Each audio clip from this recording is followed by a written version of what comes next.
Für die Fans! Ach so, ich hatte es vorhin gar nicht gehört. Wo sitzen die Fans? Und wo sitzen die Fans von der SPD?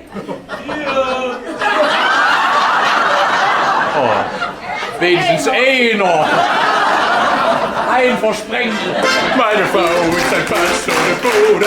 Ich lasse das Geld zum Fenster raus. Ich hab sie schon so oft verboten. Doch sie macht sich gar nicht raus. Njam, njam, njam. Ich nahm die Zähne raus und hab den Döner klein gemacht.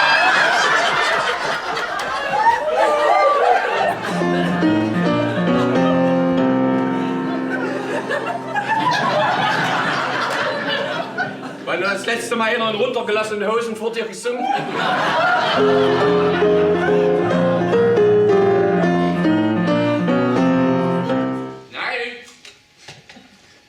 da hatten wir Biomeeren aus Ägypten.